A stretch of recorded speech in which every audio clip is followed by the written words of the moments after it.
Krishna. We would like to welcome her grace, Mahadevi. Can you not do that? Her grace. She's a senior disciple of Srila Prabhupada, and we requested her to just enlighten us in her pastimes and glories of Srila Prabhupada. So everybody knows here Mahadevi Mataji. I think she would let us know more about her services and how she became to know Srila Prabhupada. In fact, Mahadevi Mataji is doing lots of services in Krishna Balaram Mandir. She is organizing very nice cultural programs, and also she's involved in so many projects, like she's helping all our foreigner devotees, elderly devotees in the living wills. And also she's doing devotee care as well. I guess you need it to be heard. He has to have it.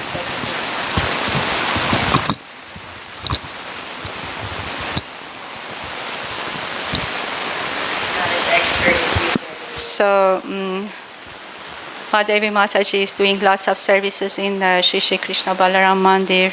She's organizing during festivals lots of cultural programs.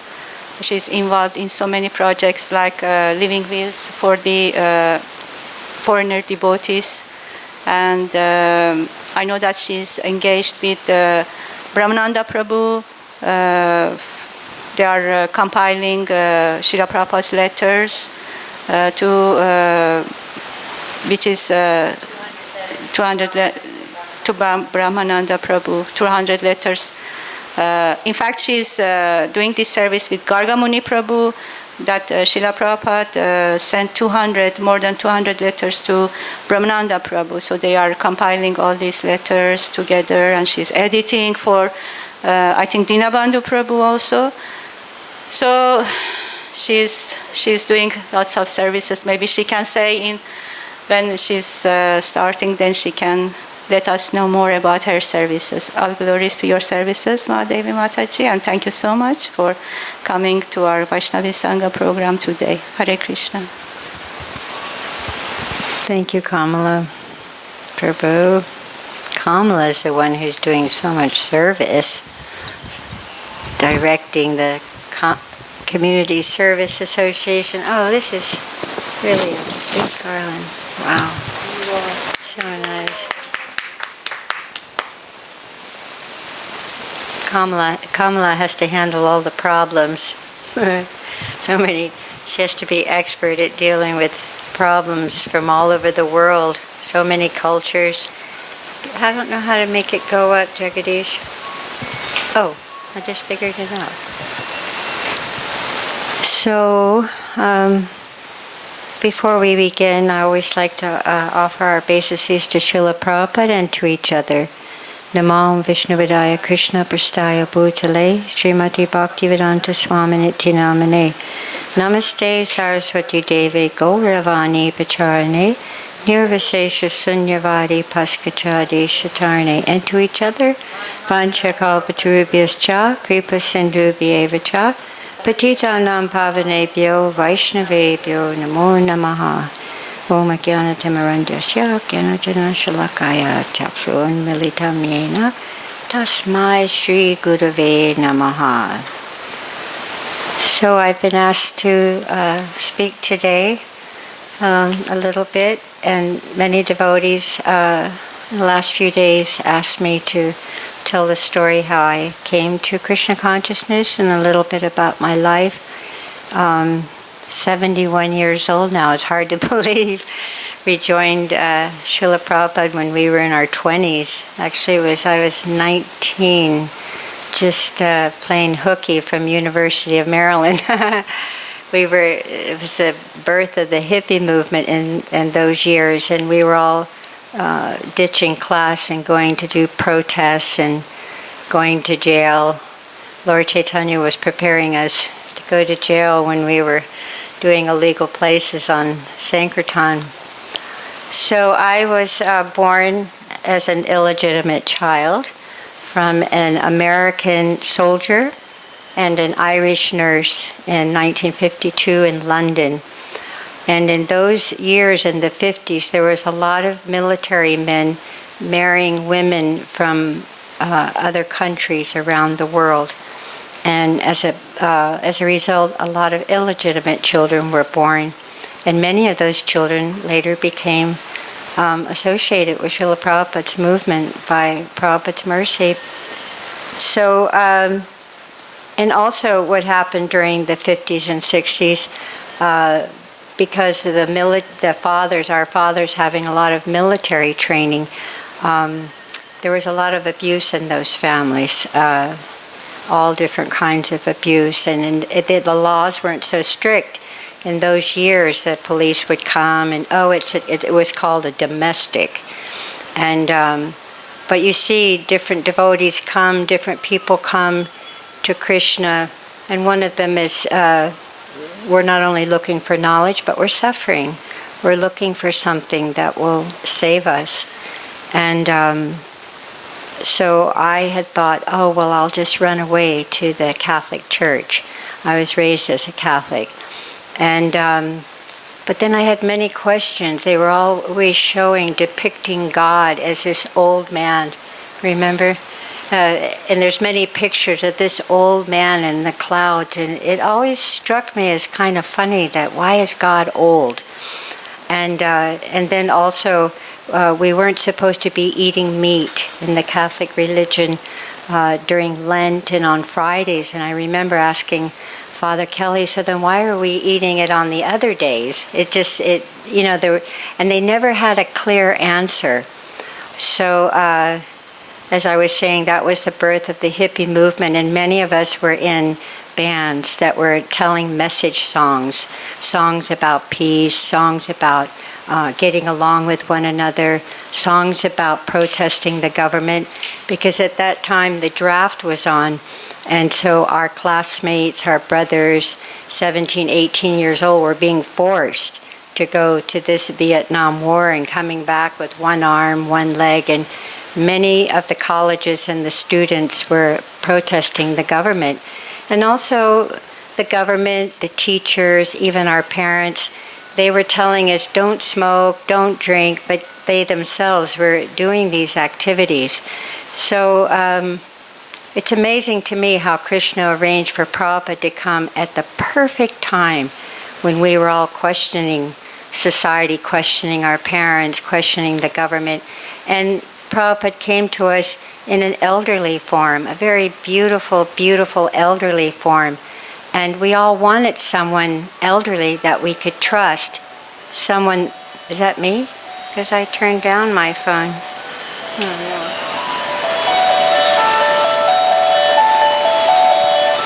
Let me turn this off. So sorry. I thought I had turned it off. Sorry.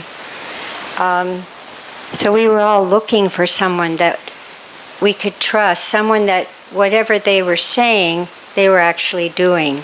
And hardly anyone at that time was like that until we met Srila Prabhupada. And the first time I met the devotees, I was in this band. It was kind of a rebel band, and we were all, well, actually the first time I heard Hare Krishna was when I went to Woodstock in 1969, and there was a lot of bands that were playing at this big, huge Woodstock festival. 2 million hippies came, and all the songs were about finding this higher divine power, this higher self within all of us, and that we don't have to go along with what our parents and teachers and the government is telling us. So I remember hearing the Hare Krishna mantra. That was the first time in 1969. And then in 1971, I believe it was, I was with this band, and a lot of us were living on the streets at that time because the situation in our family homes was unbearable. And so we were coming together in groups and forming bands, and somehow or another this dog, a big collie shepherd, came into my association, and he became my protector. Because in those days we used to hitchhike, I wouldn't recommend it nowadays. It's very dangerous. But in those days, we were hitchhiking, and this dog was always coming with me. So one day, the band, we were going to go and do this rally in the park, and I heard ching, ching, ching, ching, ching, ching, and then this Harinam party was coming down Q Street. Q Street, it's one of the main streets in Washington, D.C., around DuPont Circle. DuPont Circle was a place where all the hippies and the beatniks, and it was a place where we all gathered and discussed, what are we going to do next. And actually you can see how Krishna arranged for us to already be on a mission at that time, and so we were really ripe for when Prabhupada came with his mission. So I saw the Harinam party, and none of my bandmates were very interested, but I was immediately, Manashanam Sahasreshu, one person out of many can be interested. And so I immediately went over, and my dear god sister Mankamari, who I got to know more and more, she said, oh, well, come back to the temple and I'll give you some prasadam, and I'll even give your dog some prasadam. And I said, okay. So we went back to the Q Street temple. That was 72. And I remember the first thing when I walked in, the dog had to stay outside, of course. It was so clean, and the atmosphere was so spiritual and divine. And I saw Prabhupada's picture on the Vyasasan and immediately attracted. And so Mankamari, she was telling me all about Srila Prabhupada and how he had started this movement, and it had become a mission to spread the holy names of Krishna. So, and I said, oh, so that's what you were singing on the street? And she said, yes, this is what we do all over the world. We take the holy names of Krishna out to the streets. And in those days, we used to pass out, I'm sure many of you have done this, little mantra cards, and come to the Sunday feast. And so many devotees were made at the Sunday feast. It was actually called the Sunday Love Feast. And you know how Prabhupada gave this name? Back in I believe it was 68 or 69, Prabhupada came up with this idea that we should feed the people every Sunday and call it a love feast. And Mukunda Maharaj, he was a little skeptical. Oh, Prabhupada, you're using the word that the hippies use, this word love. And Prabhupada said no. And Mukunda explains in his book, the book that he wrote, that I helped him edit. Yes, Miracle. It was Miracle on 26 Second Avenue, but he changed it to Miracle. Beautiful picture of him putting that white garland on Srila Prabhupada. And so Prabhupada immediately sat Mukunda Prabhu down and said that, no, this whole movement is about love. It's about bhakti. And we just have a misconception of what the word love is, our own mundane conception of man, woman, like this. But there's a higher love. And so this was Mukunda's first introduction to the divine concept of love. And so it became Sunday Love Feast. And so many devotees from around the world came to Krishna consciousness because of this Sunday Love Feast. And the secret weapon, prasadam, right? Everybody, if you didn't want to really read the books, if you weren't so attracted to chanting Hare Krishna, everyone likes to eat. And as Prabhupada used to say, we're the kitchen religion. And I remember in LA that we used to sit down next to the guests, and we would tell them, oh, make sure you get enough curd, and we would show them how to steal the curd out of the sabji, and have dramas every Sunday. And it was really, how could someone not be attracted? There was this old bus driver, I remember, in Pittsburgh, and he wanted nothing to do with the Hare Krishnas, nothing to do with Hare chanting or reading, but he loved prasadam, and every Sunday he would sit outside. He didn't even want to come in the temple and have a big plate of prasadam. Well, within a year, he had actually decided to come inside the temple, and someone gave him some cartels, and I remember him just going clung, clung. But see how the prasadam had brought him from outside, and something he thought he would never ever do, and come inside the temple and take part in the darshan. So going back to Mankamari, I was, attracted but wasn't ready to surrender. There was a lot of things going on in my life, and I was also thinking of my mother. I wanted to go and save my mother from the situation, her situation, which you'll see how that Krishna arranged that later. So Mankamari said, well, whenever you want to come back. So what happened is that our band, we got a gig in Key West, Florida. So we're in Washington, D.C., and Key West, Florida is the main, it's the very last little town on the edge of Florida, on the very end of Florida. It's right on the ocean. And so we went there, all of us, in our van. There was about 8 of us all crammed with our dog. And we get there, and who's there but Vishnu John Maharaj?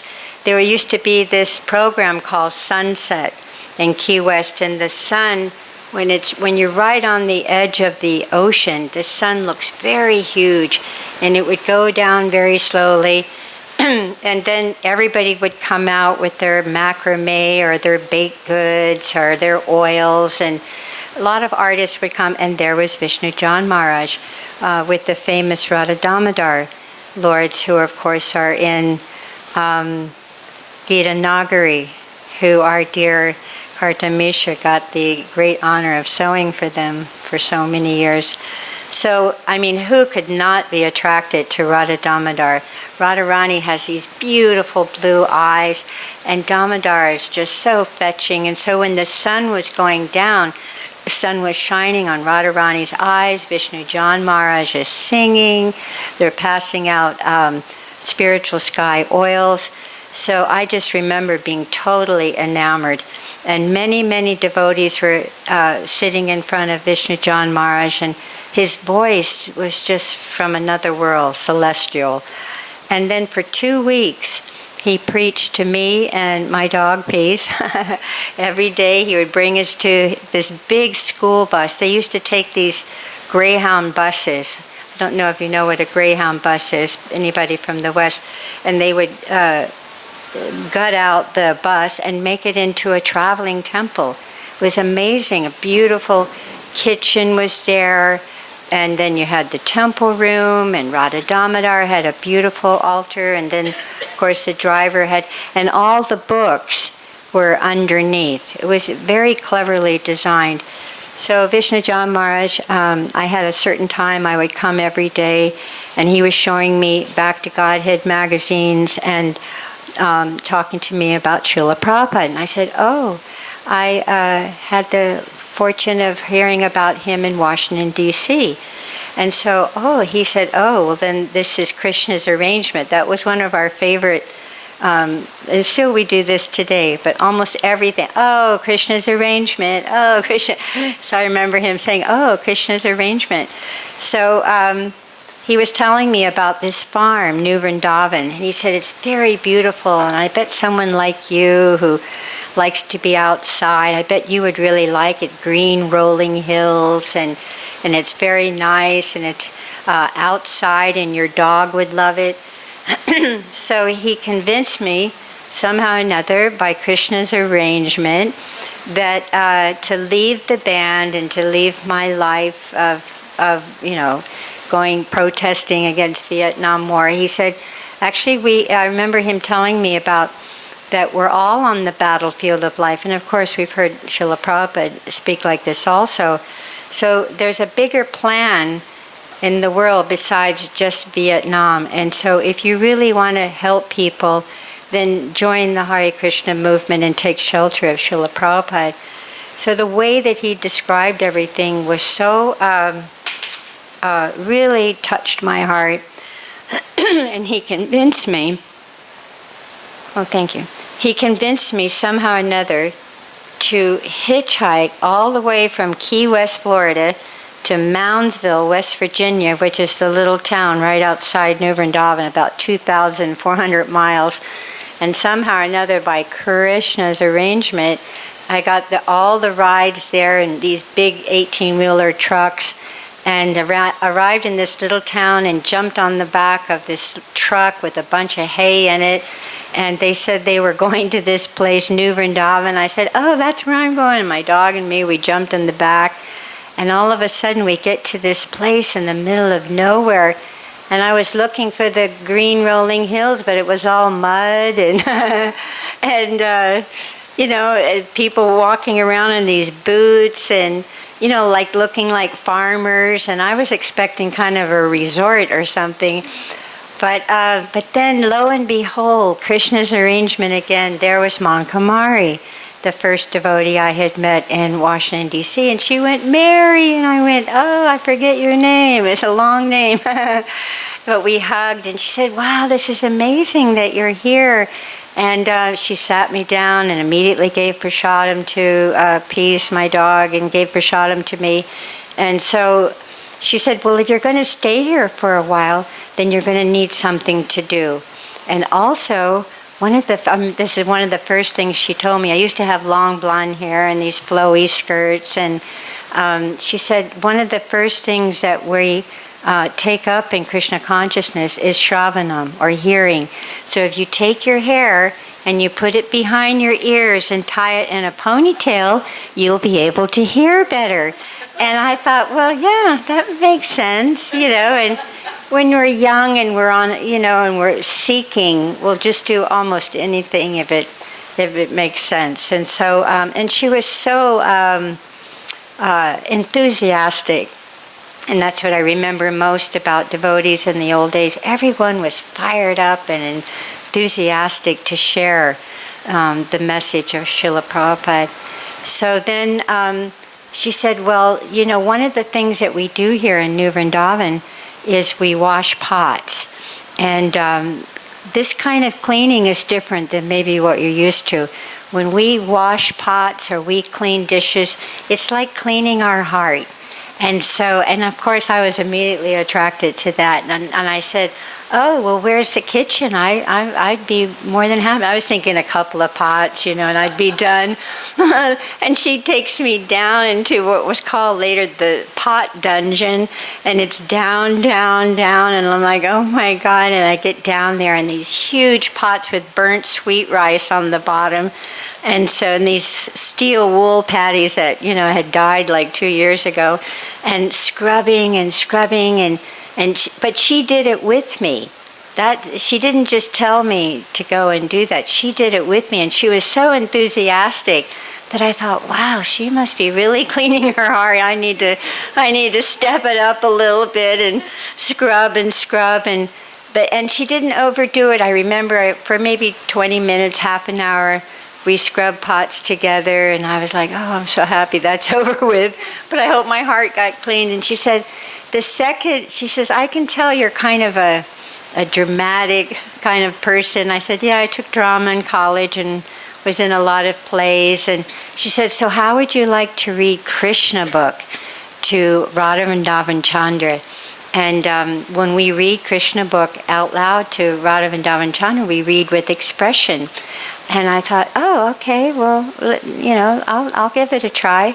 So she gave me the Krishna book, and I began reading, and I had to give it a flair, And I remembered there were some brahmacharis in the temple, and they very quickly left.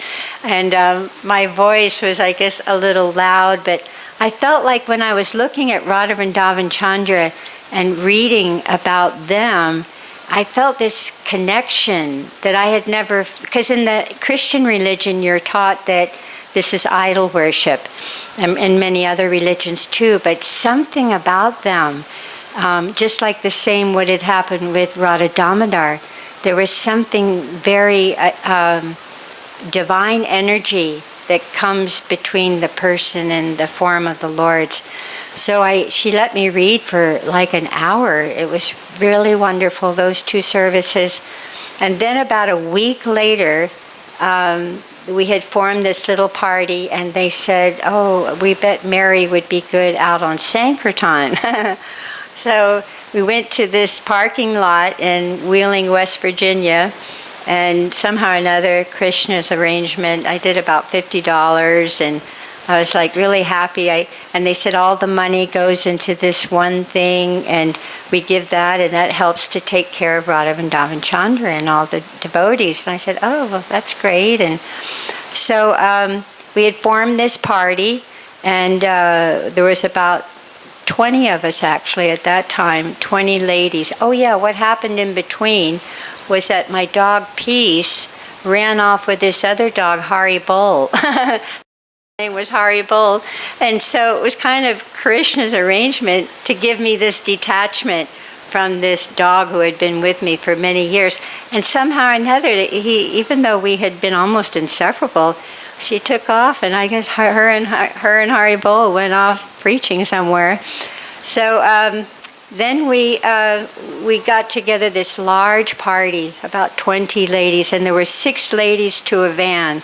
We'd have 6 sleeping bags, and we'd go from town to town to town, distributing books, collecting money, and we were learning slowly, what works, what doesn't work.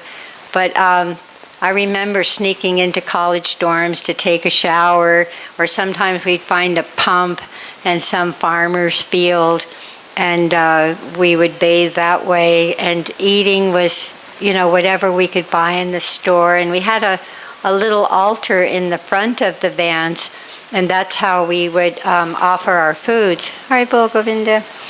So it was time for me to get initiated. It had been like 5 or 6 months that I was doing this service, and someone had told Srila Prabhupada that I was a Maha collector. So then he told, the story goes, he told Kirtanananda Maharaj that, then she will be Mahadevi. So somehow or another, there was a marriage going on.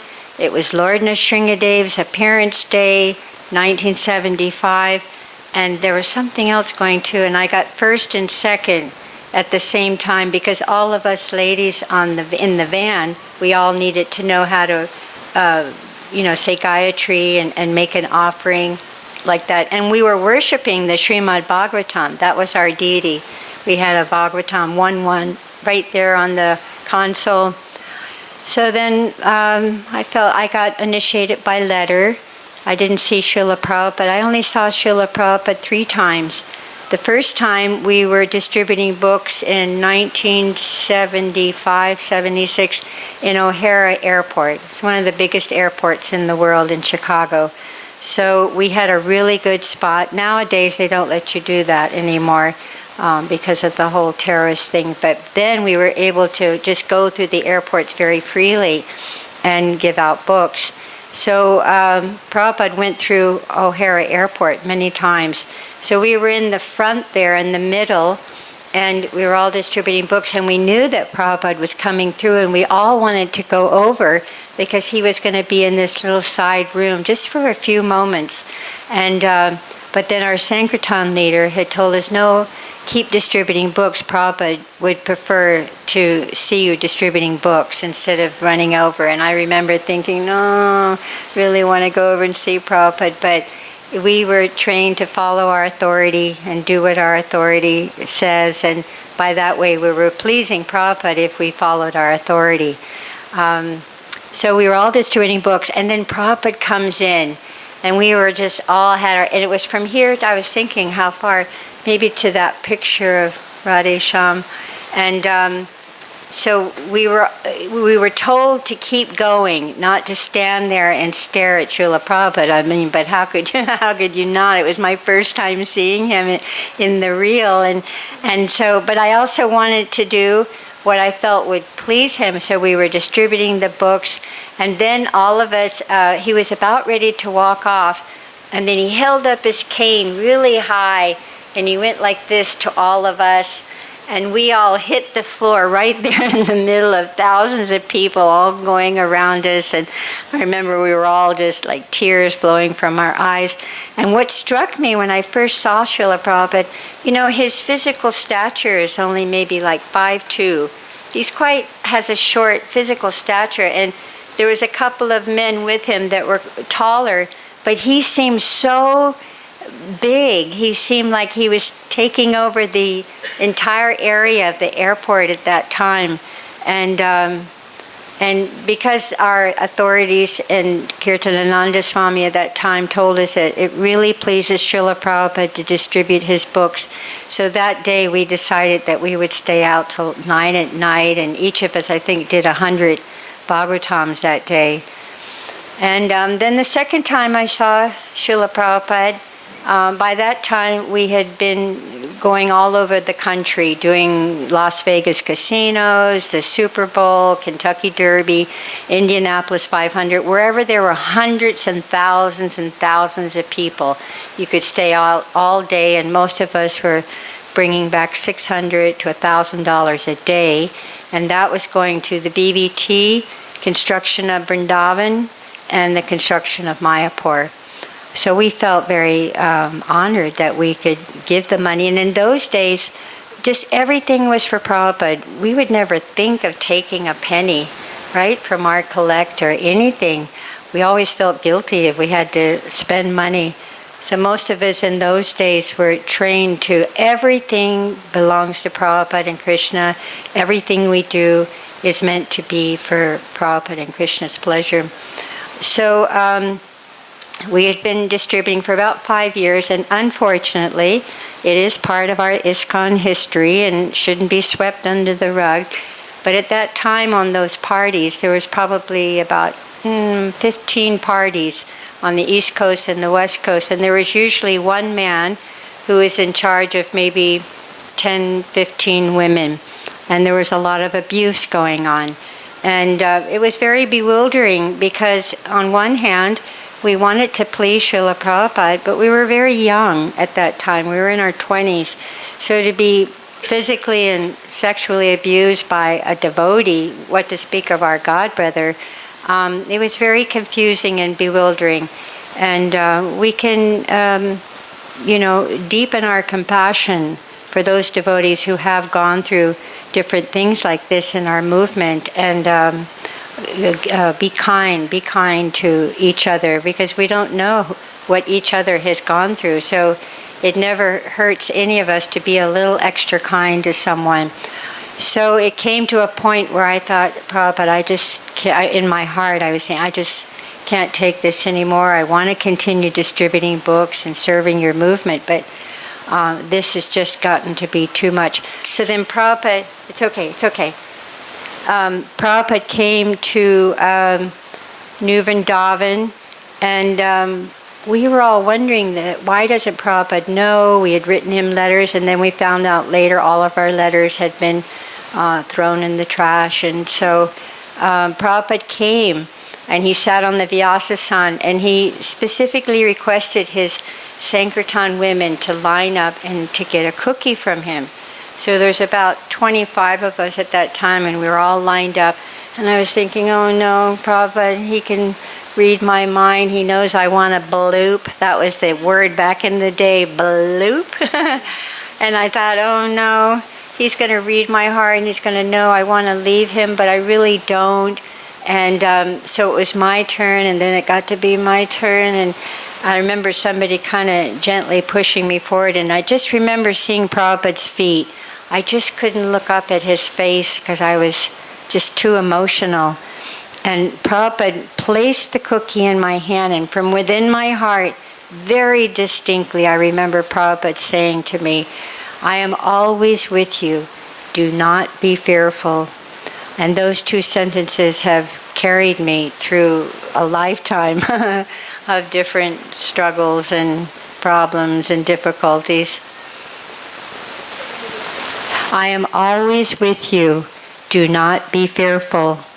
Prabhupada had a way of, we're also, as Kamala was saying with this book that we're doing, Bhargamuni and I are collecting 220 letters that Srila Prabhupada wrote to Brahmananda Prabhu. And what we're finding out in these letters that Prabhupada had a beautiful way with the English language. So also at the end of this book, we're compiling 108 different ways that Prabhupada uses the English language. It may be a little bit different than what we're used to. And so instead of saying, do not be afraid or don't be afraid, Prabhupada said, do not be fearful, which I felt was even more significant as I meditated on it throughout the years. Because fear is something that it happens to all of us in the form of anxiety, in the form of maybe not trusting, worrying. This is all the extensions of fear. So to have that full faith that Prabhupada, our gurus, Krishna is always with us is something very wonderful that Prabhupada has given us a process so we can cultivate this. So I remember after that happened, I went behind the temple and I was just, crying. I had the cookie and I was like, Prabhupada. So somehow or another, by Krishna's arrangement, I got transferred from, actually a group of us kind of escaped, to tell you the truth. We were up on the 3rd floor, and at 1 a.m. We crawled out the window. And I remember my 2 sisters who were with me, they said they couldn't do it. They're going to do it on another day. But I was so determined. And I had been given an arrangement where I could go to Los Angeles. But if we had left the party, we were afraid. And so I climbed down the rain trellis like 1 a.m. in the morning and hitchhiked to the Greyhound bus station and got a ride all the way from Pittsburgh to Maryland, and then got another ride from Maryland to Los Angeles. Somehow or another, Krishna arranged all of that. And then that's when I joined Los Angeles, New Dwarka, and I immediately became a Sankirtan manager. And back then we decided that we would do these bake sales where we would bake chocolate, carob chip, oatmeal raisin, and peanut butter cookies. And I used to go to the managers of all these stores and ask, can we do a bake sale in front of your store? It'll attract attention to your store. Plus, I would always bring them a box. And of course, as soon as they would take a taste, they would say, these are really good. And we would give a percentage to the charity called United Way. United Way back in the day was a charitable organization that helped a lot of people. So this made the manager feel, then they're a nice group if they're going to give. We would give 10%, but 10% was nothing compared to all the money that we were making from cookies. I mean, the profit from flour and sugar and water was phenomenal. I mean, every night the 30 parties would come back and there would be this mountain of Lakshmi, and we would count it out, and just thousands and thousands of dollars we were making from these prasad marathons. And people would come up to the table, I've had oatmeal raisin cookies before, but there's just something special about these cookies. And we had the devotees are so innovative. They would come up with the deal of the day. So if you buy a dozen cookies, then we'll give you like 3 or 4 for free. And people loved that. And everybody would walk away with happy, these cookies. And all of Watsika Avenue, I'm sure most of you know, Watsika Avenue is the main street through Los Angeles or New Dwarka. Smelled like a bakery, the whole street, because we had this huge, it was kind of like a huge kitchen with these huge ovens, and we had a whole group of devotees who would make the cookies. And so as the cookie aromas would come out the windows, it was really a happening time in the 80s in New Dwarka. And not only were we doing the cookie marathons, but we had so many parties going to LAX, the main airport there, and then doing the Super Bowl. And then the Pope came to Los Angeles, and the Pope was attracting just hundreds and thousands of people from all over the world. And so we were following the Pope. And then George Harrison came, and he did some concerts in the South, and that was really amazing. I don't know if anyone here remembers the blue paperback trilogies, Krishna book. Remember those? They were so beautiful. Inside a box. And they were so easy to carry. So you could have part 1, part 2, part 3. And of course, we know in the Krishna book, in the very beginning, George Harrison writes that introduction, all you need is love. That was a famous song by the Beatles. And then Krishna. So he himself wrote that. So all we needed to do at the George Harrison concerts was open up the introduction. See, George Harrison wrote this introduction to the book, and books were flying. We couldn't even keep up. Cases and cases of these blue trilogies. And then what happened at that concert, of course, in those days we were sneaking in, and we were always on the alert to see if security would find us. But in one particular concert, just excuse me.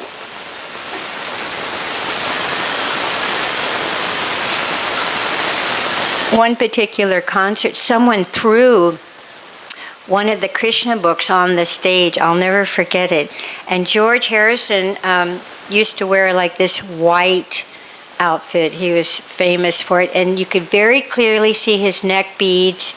And he was singing all those songs that brought so many devotees. My Sweet Lord, this whole album, All Things Must Pass, which actually Dhananjaya said that he got the idea for that album from hearing Prabhupada lecture. All things must pass, everything in the material world is temporary. And George Harrison, out of the four Beatles, was probably the most spiritual one. So he went over and he picked up that Krishna book and he touched it to his head and he said, if anybody approaches you with this book, make sure you take one and get one for a friend. So, I mean, after that, it was just, we didn't even have enough books. We stayed, he did 5 concerts in New Orleans and the south of America, the southern states. So I remember we had to order so many boxes of Krishna books just to keep up. And then I remember that we were in a band. We had split up. So after the George Harrison concerts, we were in this band, and all of a sudden there was a tap on the window, and we all woke up. We had 6 sleeping bags, and there was a man there with a big gun, and he said, "Get off my land, I'm going to blow you apart." And we were like, put the van in reverse, namaste, and we sped off. And there were so many interesting times on Sankirtan. Actually, we were putting our life on the line. And in India, it's hard to conceive of this, because in India, most people are pious, and they know about Krishna, and they know about Vishnu, and they know about all the different personalities that Prabhupada talks about in his books. But in America, as most of us, we were raised to be Christians, and it's even today at the LA Rath Yatra, the Christians, they come out with their signs, "You're going to hell," and you're the devil. And every Rath Yatra in LA, they come out with their signs, and the devotees go, "Oh, Haribol," and they're all happy and they're all angry, and we're saying, we don't think you're very Jesus-like, because Jesus actually, Prabhupada talks about how Jesus, not only Shaktavesh avatar, but that he tolerated. He was the epitome of tolerance. Even when he was being crucified by his own people, he said to his Father, "Please forgive them. They know not what they do." So I remember a lot of us, how to deal with these people, and that we were saying, just be happy around them. They wouldn't accept prasad, and of course they wouldn't accept a book. But there's so many ways that we can share Krishna with people who are inimical, even if we just smile at them. We used to get people who were really inimical. We would go up and ask them what time it was, because if they told us the time, then they were doing a little service, or ask them directions to somewhere that we already knew. And so then the third time I saw Srila Prabhupada, actually that was back in New Vrindavan. Prabhupada, they were making these Prabhupada huts. And someone had learned how to make the huts out of straw and clay. And New Vrindavan at that time was known for burfi. The burfi was so thick because they had so many cows there in New Vrindavan, and very thick burfi. So they wanted, when Prabhupada was going to come, and they wanted to give Prabhupada this really thick burfi and show Prabhupada the Prabhupada hut. So Prabhupada came, and of course it was such a little hut, so mostly it was the men with their sticks, and they were all in there. And the women, we were all crowded outside. There was 2 windows, so a group of us were on one side, and a group of us were on the other side. And so Prabhupada came in, he sat down, and they gave him this beautiful silver plate of so many pieces of this really thick burfi. And everybody's eyes are on Prabhupada. And I remember Prabhupada looking over at us, the Sankirtan women, that we were on the right side of, we were looking at the hut. And so Prabhupada, he was taking a few bites, and everybody was watching him and taking a few bites, and he took like a bite, then another one, then a bite, and another one and a bite.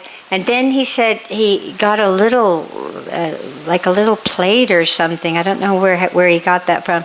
But he motioned, send the pieces of burfi with the bite out of it to all of us at the window, all the ladies at the window. So, because none of the men were, trying to, but Prabhupada's eyes are like this. He was following the burfi the whole way. And we thought, just see how Prabhupada, he really does care about his ladies. He really doesn't see so much the distinction that the man is higher and the woman is lower. He saw everyone, as he used to say, his boys and girls. And so that was the last time that I saw Srila Prabhupada. But what we started to feel and experience, because Prabhupada mentions this many times, that Krishna consciousness, it's an experience. So we started to experience that even though we didn't get to see Srila Prabhupada very much because we were always distributing or always serving, like all of us here, we don't get to see our guru so much, but the service and the sadhana connects us to our guru. And we started to have an experience of this where we actually felt Prabhupada was always with us. And that was something that kept me going for a long time, despite, so many difficulties at that time. I was married, my husband left me for another woman, and then I was left as a single mother. There was a time in the 80s, I don't know what happened, but all these men, this is our history, and how great and wonderful the women are, because all these men were leaving their wives with small children, and they were going for whatever they were going for, and all these women remained so steady in their sadhana and taking care of these small children and raising these children to be wonderful Vaishnavis. So even from way back then, I've always had such a admiration for all the women in ISKCON, because they really have been through a lot, and they've carried on with full faith in their spiritual master and with Krishna. And Prabhupada tells us that hearing is seeing. So when we hear about Krishna, when we hear about the spiritual master, we're actually seeing. These eyes, as Prabhupada says, we have to put the love ointment on our eyes so that we can see Krishna. But when we hear about Krishna, when we hear about our guru, you feel, get that experience that you're with Krishna, you're with your guru, and that's something that nothing material can give you that. So then that brings us up to my father got I was teaching Gurukul in New Dwarka, and my father got electrocuted at NASA, and he had been a very, I'm sorry to say, a demoniac man. But this freed up my mother. And I remember getting a call at the Gurukul, and it was Father Kelly from the Catholic Church. He didn't know my spiritual name, of course, but Mary, your father has died, and you need to come and take care of your mother. My mother, unfortunately, had become an alcoholic and a drug addict. And because of being so unhappy in her relationship and from the abuse from my father. So I remember always praying to Krishna that please do something with my father so that I can go and rescue my mother. So Krishna made that happen. And so I went to the East Coast, and I took little Chaitanya. She was only 2 years old at the time. And I sold their house, and I had to go to the court because of my mother being in a mentally unhealthy state. I had to go to the court and become her legal guardian. But then I brought her back to New Dwarka and got her a place there. And she immediately was attracted to the devotees. She used to keep these little notes and discuss how she likes to see how the devotees put their head on the floor. But then she would always say, but Mary, I'm going to be a Catholic till the day I die, so don't think I'm ever going to be a Hare Krishna. But she liked the Hare Krishnas, and we see this today, don't we? We can't expect for everyone to become a devotee. But if they're favorable in some way, or even if they like the devotee, if we're friendly to someone, and they walk away thinking, oh, that person was very friendly, and that person was a Hare Krishna. Oh, Hare Krishna.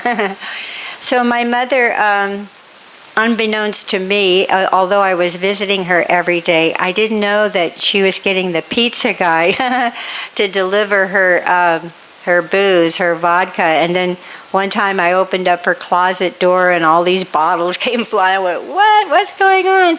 And so she said, oh, Mary, I just can't stop my... But then we started giving her cauliflower pakoras. Every day I had somebody make them because I remembered that she really liked them when she first had one.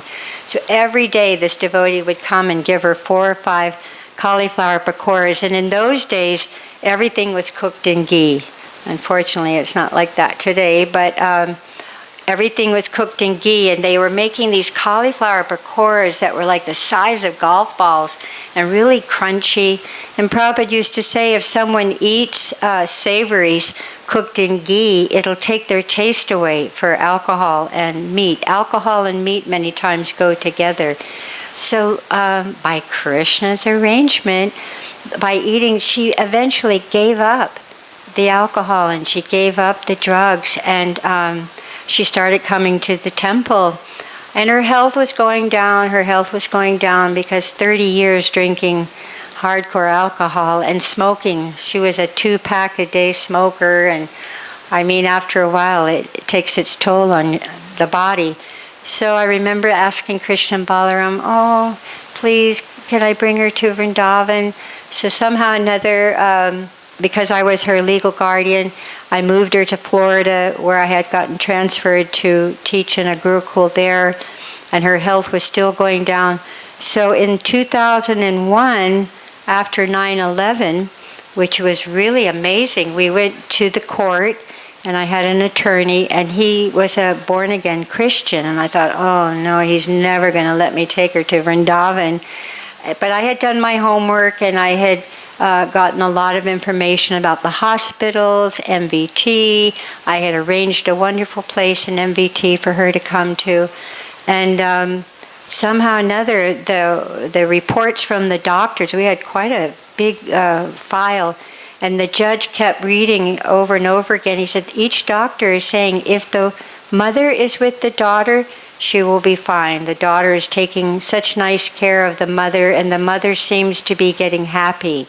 So that was a wonderful thing to hear. And then he gave permission, and even the lawyer that day, she was like astonished. She almost, and I had given her that day a Tulsi necklace, and I said, this will bring us, luck. This will bring us special mercy. And so she said, yeah, I'm going to start wearing this to all my trials. This will really help me. So within a month or two, I sold the house that I had, and Chaitanya, my eldest daughter, we brought my mother to Vrindavan in 2001.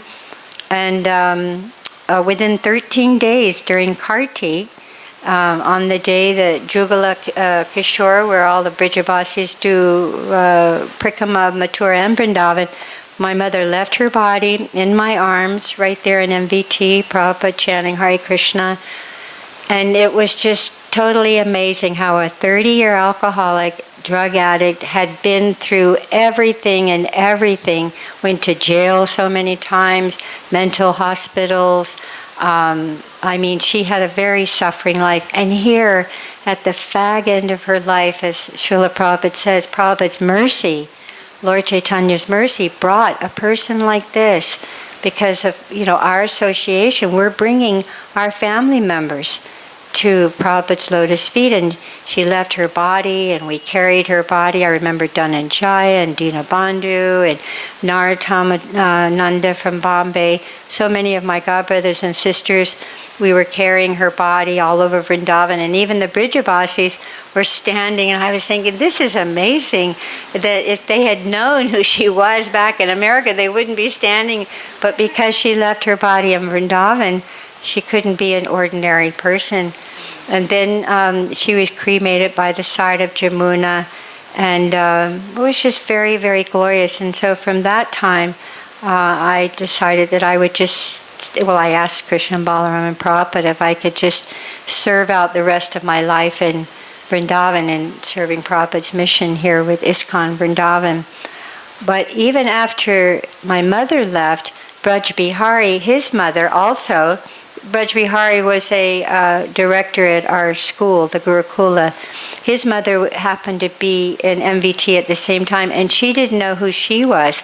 She had a serious case of Alzheimer's. My mother had serious dementia, so she didn't know where she was either. And this lady used to carry around her little teddy bear, and she didn't know where and she left her body in Vrindavan due to her connection to her son and to Srila Prabhupada's mercy.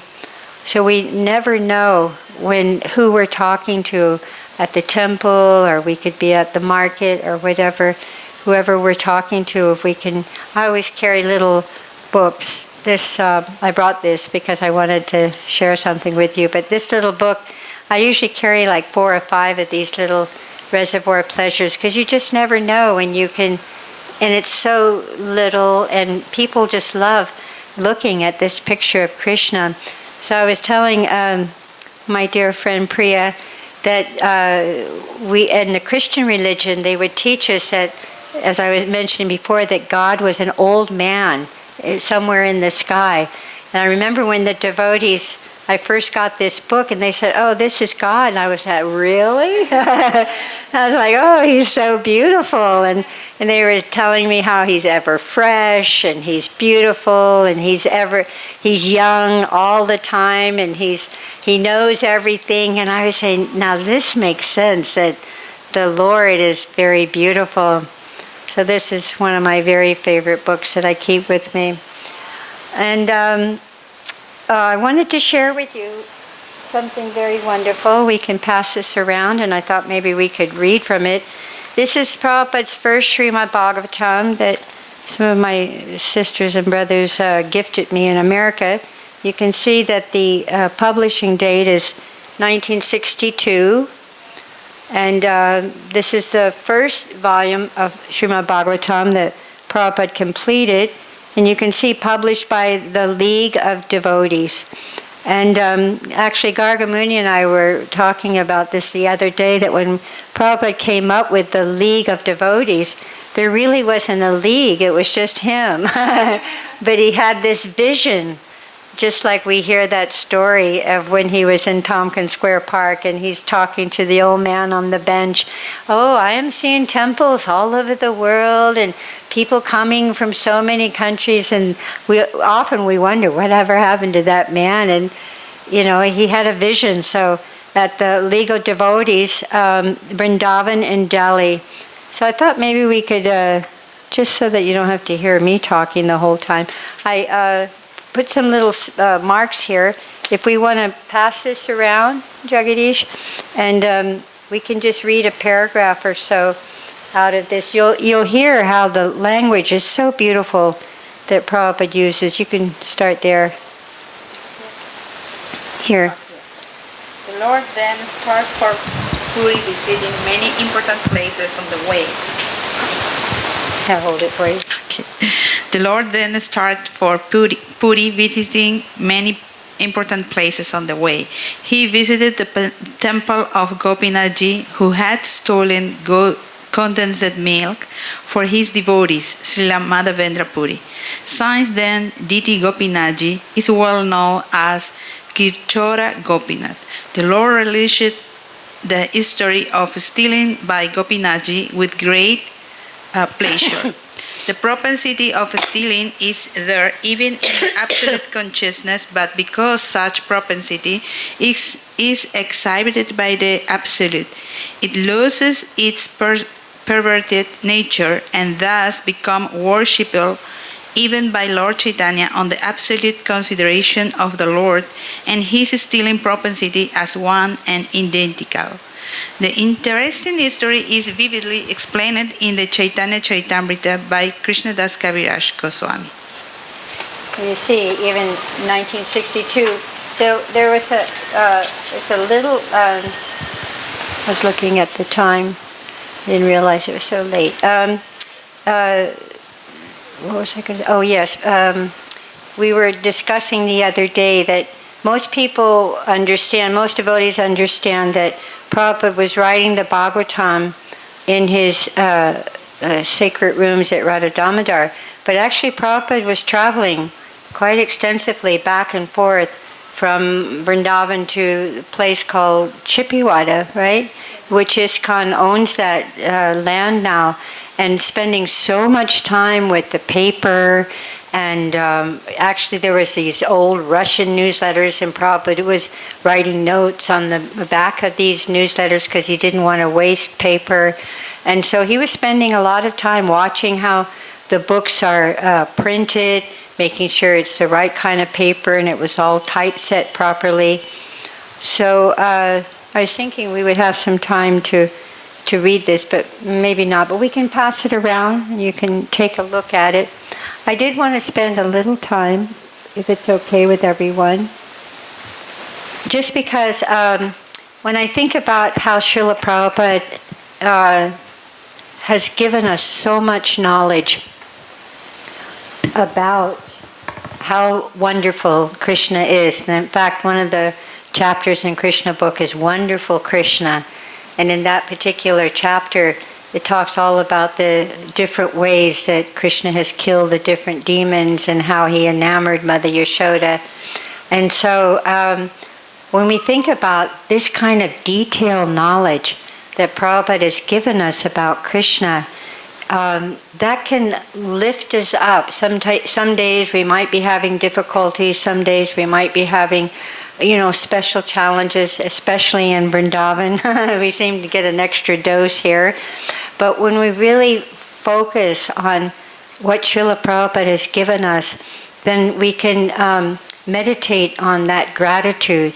And as soon as we start thinking of how grateful we are to Srila Prabhupada and kind of distancing ourselves a little bit from whatever the situation is, Prabhupada will lift us up, especially if we hear his classes. I always like to emphasize that to hear Prabhupada's classes, his actual words, his voice, it goes into the heart and you feel something. Prabhupada, there's no one on the planet that talks about Krishna the way that Srila Prabhupada does. So we're very fortunate. There's over 120 classes that Prabhupada gave here in Vrindavan. And there's the 28 Nectar Devotion classes that Prabhupada gave right in front of Rupa Goswami's Samadhi. So those are very accessible. And if anybody's interested in having that file of 100 classes of Prabhupada in Vrindavan, I'll be more than happy to send you this file. It's very beautiful. You can hear it one by one or anywhere you go. It's all wonderful. And you hear the sounds of Vrindavan in the background. On one of the classes, Nectar Devotion classes, you hear Prabhupada, ha, ha. So he's scaring away a monkey. And I remember my dear godsister, Ganga Mai, she's not with us anymore. She's with Prabhupada. but she was there for those Nectar of Devotion classes, and she said everyone was petrified. They had never seen a wild animal out in the open. Now we see monkeys, and it's just normal. But then to see a wild animal out in the open, and then furthermore to see Prabhupada just so easily, hut, hut, and made him go away. So, yes, I'd be more than happy to share that folder of Prabhupada's classes in Vrindavan. So I thought that we could just read, I've been reading again the Nectar Devotion, and I've been thinking about all the qualities of Krishna, and that all the qualities of Krishna in some way or another relate to Srila Prabhupada as well. So I thought we would just go through just a few of them. Forgiving. A person who can tolerate all kinds of offenses from the opposite party is known to be forgiving. So of course we know how forgiving Srila Prabhupada must be to allow somebody like myself to be in this glorious movement. Lord Krishna's forgiving quality is described in the Sishupal Vada in connection with his forbidding the killing of Sishupal. King Sishupal was the monarch of the Chedi kingdom, and although he happened to be a cousin of Krishna's, he was always envious of him. Whenever they would meet, Sishupal would try to insult Krishna and call him ill names as much as possible. In the arena of the Rajasuya sacrifice of Maharaj Yudhisthira, when Sishupal began to call Lord Krishna ill names, Krishna did not care and remained silent. Remember the boon that he gave Sishupal's mother? 100 times. And it's described in the Mahabharata that while Sishupal was insulting Krishna, Bhima, this blood was coming from his hand because he was grabbing his sword so tightly, and Krishna gave him a look. No, not yet. He had a plan. So Krishna did not care and remained silent. Some of the people at the arena were prepared to kill Sishupal, but Krishna restricted them. He was so forgiving. It is said that when there is a thundering sound in the clouds, the mighty lion immediately replies with his thundering roar. But the lion doesn't care when all the foolish jackals began to make their less important sounds. So Sri Jamunacharya further says in his prayer that the forgiving power of Lord Krishna is even greater than that of Lord Ramachandra, because Sishupal was always in the habit of insulting Krishna, not only in one lifetime, but continually throughout 3 lives. Who's the 3 lives? Sishupal. He took birth as, one of them was Jai or Vijay, Sishupal. Dantavakra. And then,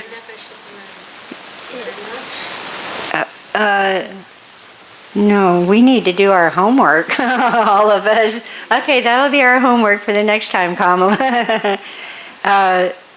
3 times, yes, Jai and Vijay, Dantavakra, and yes, and Sishupal.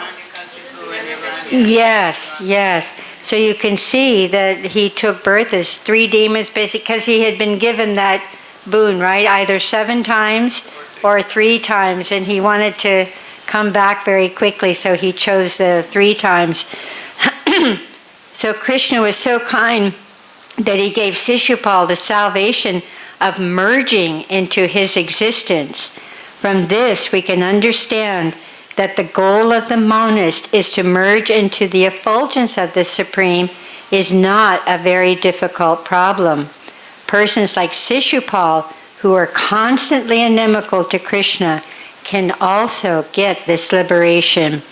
So we see with all the demons, even in Krishna book, we were just reading the story of Aghasura yesterday in Krishna book reading in Prabhupada's house. and all these demons that came to give Krishna and the residents of Vrindavan and his friends so much trouble, and always with the mood that we want to kill Krishna. Kamsa would send they were always coming to kill Krishna. But still, Krishna, and Prabhupada talks about this, how Krishna very easily, was almost like he was playing with them a little bit. Of course, he knew who Putana was, but Putana came, and because she was in the guise of a mother, and even his own mother, Mother Yashoda, she too was enamored by how beautiful Putana appeared, because she had that city where she could change her body from demon to a beautiful nurse. And even as she's sucking the milk, and she's sucking the milk, and Krishna's sucking her life air, leave me, child. And so then she dies, and Krishna gave her liberation. All these demons, he gave them, such an amazing, at the end of life, you would think that a demon would go to the hellish planets. But because of their association with Krishna, Krishna was very forgiving.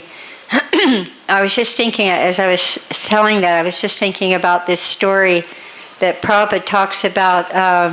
It's a beautiful, just little short story, how Prabhupada talks about the thief.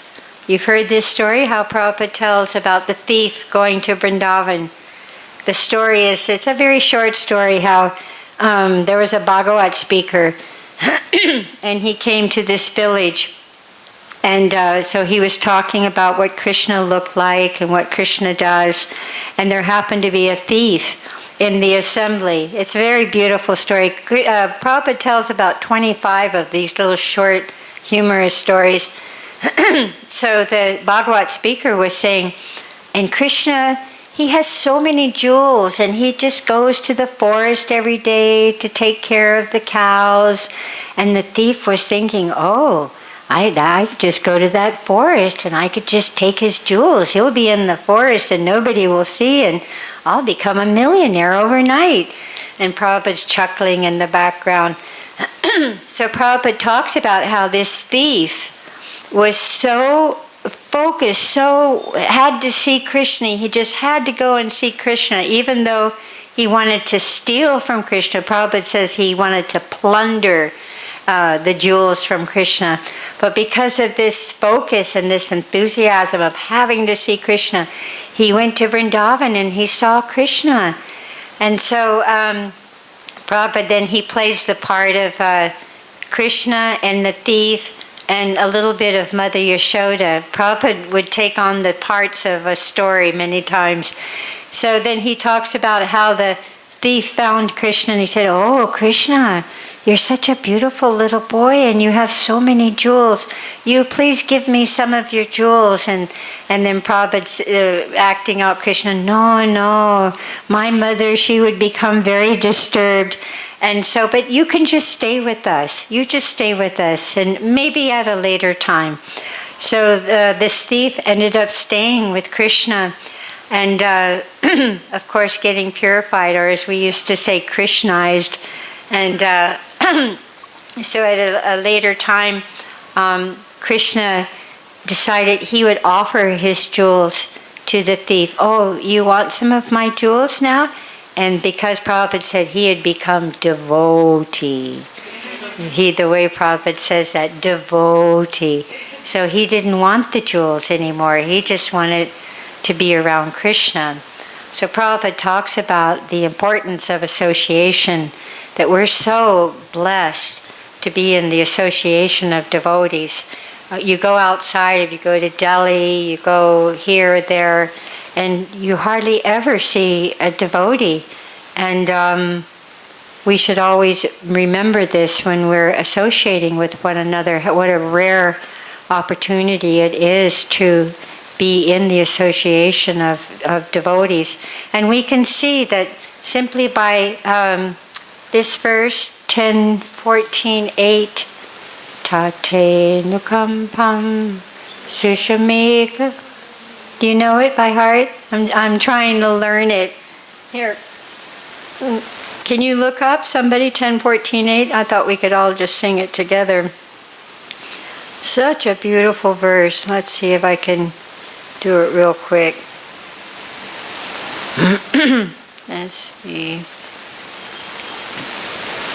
10:14:8. Yeah, here we go. Amazing how we were talking about how when Prabhupada was writing letters to Brahmananda, that was just to Brahmananda, but there were also many other devotees, as we know, Prabhupada writing letters, because we didn't have phones, and to make a long-distance call during those days was so expensive, and you could barely hear on the other side. So Prabhupada gives us this beautiful verse in the Srimad Bhagavatam, 10:14:8, and somehow or another I lost it. Tate nukampam sushamikshmano vipakam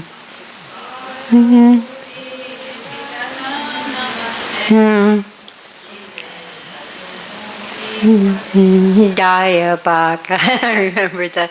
Thank you. That's so beautiful. So you want to read the translation, Kamala? Or you want me to read it? The translation is so beautiful. And it pertains to all of us. My dear Lord, one who earnestly waits for you to bestow your causeless mercy upon him, all the while patiently suffering the reactions of his past misdeeds and offering you respectful obeisances with his heart, with his words and body, is surely eligible for liberation, for it has become his rightful claim. So Prabhupada talks about in the purport that just like the rich man's son, if he can simply stay alive, then most likely then he'll get the inheritance from his rich father. So Prabhupada talks about in the purport that although we will have to go through so many difficulties and so many obstacles and challenges, if we can simply stay in Prabhupada's mission, simply stay in Prabhupada's movement and try to chant our rounds, come to the temple, take up association, and in this way, Dayabhak, the Lord's mercy, becomes our rightful heir. And we all have experienced this, haven't we? All of us have experienced it. Sometimes you just don't know how you're going to make it through the day. Something heavy happens, and you take a few minutes to sit and put your hand on your beads, and you start chanting Hare Krishna, Krishna Krishna, Hare Hare, Hare Ram, Ram Ram, Hare Hare, Hare Krishna, Krishna Krishna, Hare Hare, Hare Ram, Ram Ram, Hare Hare.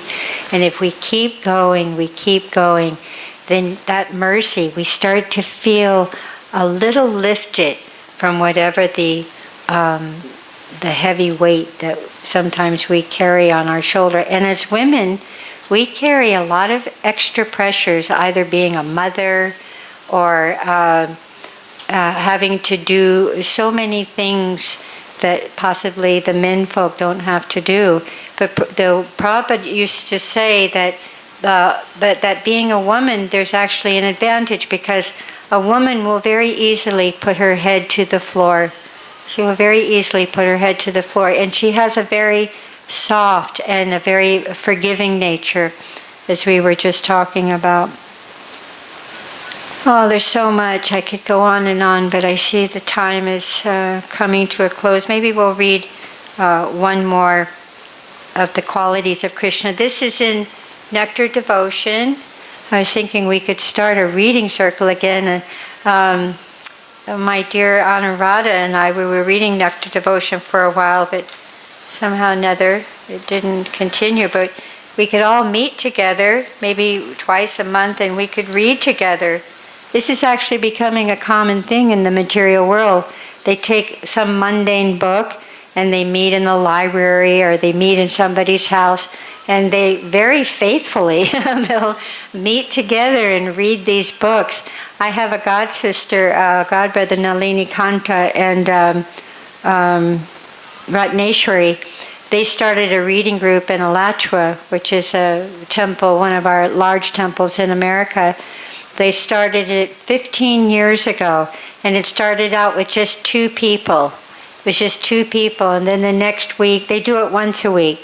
Next week, it was still kind of 2 people, and it went on like that. But then a 3rd person came, and then they just kept it up. Because remember, Prabhupada said, even if no one's there, you can preach to the 4 walls, and you never know who's there that you can't see.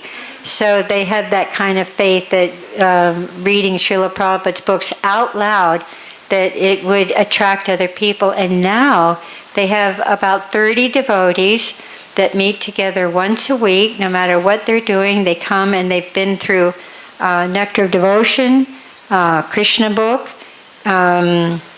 I believe they went through the Srimad Bhagavatam, because now they're on the Chaitanya Charitamrita.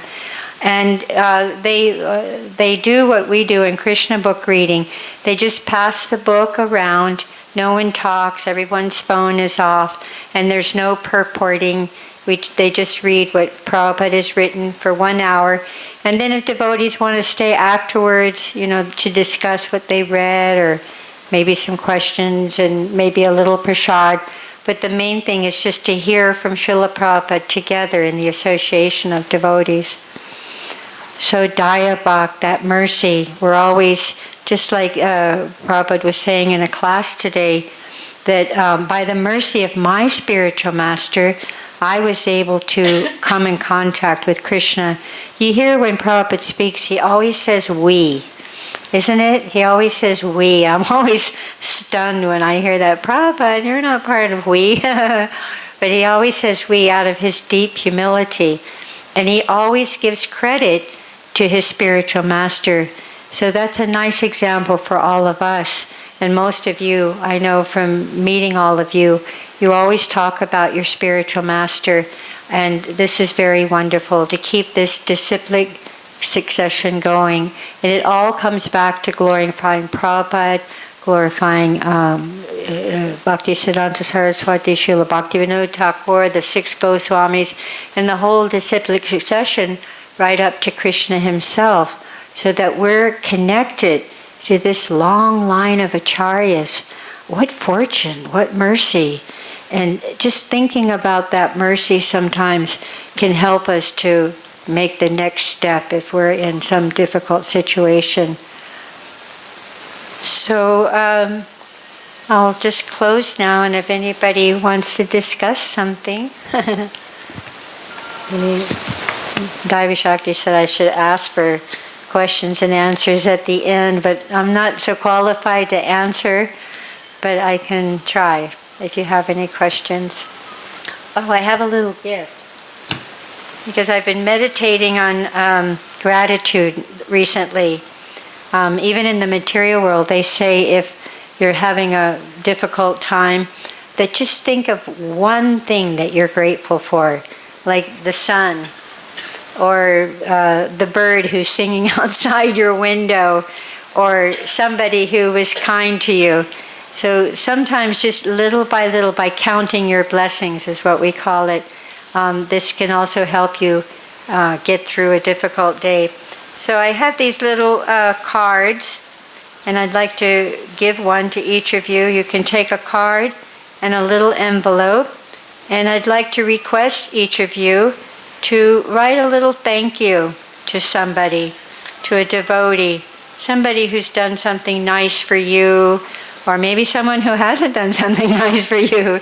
Maybe you want to thank somebody. Oh, thanks for being so mean to me today, because it really helped me to take shelter of Krishna. So you can pass these around and take one little card and an envelope. And, then I have these little, these go with it. Anurada, that came in your favorite colors. Little bindis. You can take one little thing of bindis for the ladies who like to wear those. So a little gift I wanted. Actually, the 6 loving exchanges, as we all know, is giving and accepting prasad, giving and accepting gifts, and sharing in confidence with someone, and accepting confidential information from someone. And I think we all can, sometimes it's hard living in a small community to be confidential. But I would just like to suggest that if someone comes to you and from their heart they're sharing something in confidence with you, please take that very seriously and don't slip and possibly say this information to someone else. Because to have trust is a very important thing within our association.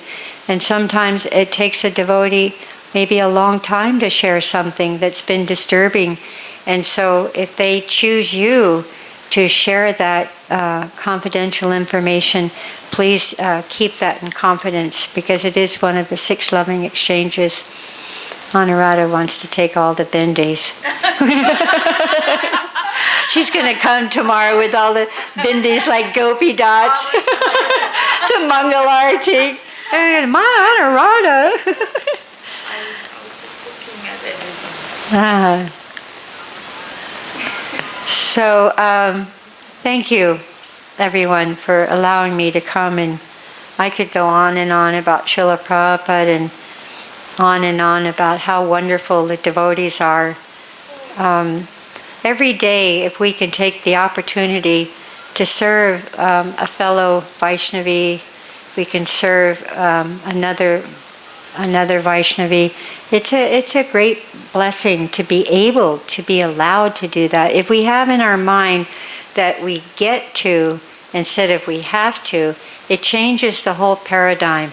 When you get to serve someone, then it makes you feel like, oh, Krishna, let me satisfy your devotee. This person belongs to you. Let me try to do something for this person. So if I could ask each of you to take a little bit of time and pick somebody that you can give a thank you card to and maybe do a little service for. And every day you can see how in the material world they actually have organizations based on kindness, being kind to one another. And so if the mundane materialists can develop a whole lifestyle of being kind to one another, then certainly we can do that also with each other. And sometimes, we get a little rough with each other, but then, take one. Oh, no more cards? Oh, here.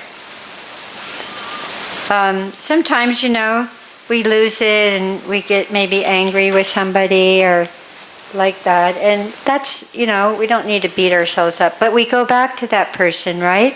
We have the humility to go back to that Vaishnavi, oh, I'm sorry, I was just having a rough day and I said something, blah, blah. And then maybe give the person a hug.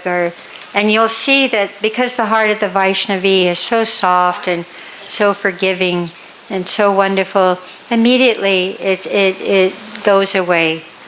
But then if we hold on to something, we all have experienced, that's a very heavy feeling in the heart when you have resentments and when you hold grudges. And it's just so unnecessary because we're carrying our own weight. There's an old Christian story of how the man, he was complaining to God. Oh God, oh God. He was saying that, oh, my life is filled with so many troubles and so many things have happened to me. And so God says, oh, well, I'll take you over here to the cross yard. And, he was talking about we all have our cross to bear. So I'll take you over here to the cross yard and you can have somebody else's cross. And he says, oh, that would be fabulous. So God and the man walk over to the cross yard and he's looking at all the crosses and, oh, that one, he had a good life, he was making lots of money, and then all of a sudden he got robbed and stabbed and he ended up going crazy. And then somebody else had a nice life with a wife and then he ended up having an affair. And then, so everybody had problems. And then at the end of the story, he says, "Oh, God, I'll just keep my own cross. At least I'm familiar with my own sufferings." So again, Dayabhak, if we can, tolerate our sufferings and tolerate our inconveniences. And sometimes we can think about how heavy it is in the material world. I mean, right now the world is just mad, crazy. We're so fortunate to be protected by Prabhupada's process and protected by each other. So we can also think like that, how grateful we are to be here, because if it wasn't for the mercy of the spiritual master and from our lords, we also might be out there struggling and suffering. So let us offer our respectful obeisances to Srila Prabhupada and to our gurus and to each other. Namo Vaishnavi Krishna Prastaya Bhutale Srimati Bhakti-Vedanta Swaminiti Namane Namaste Saraswati Devi Gauravani Pacharane Nirvasesha Sunyavadi Paskacha Deshatarane. And to each other, Vanchakalpaturubhyascha Kripa Sindhu Vyevacha Patitanam Pavanebhyo Vaishnavi Vaishnavi Vaishnavebhyo Namo Namaha. Hare Krishna.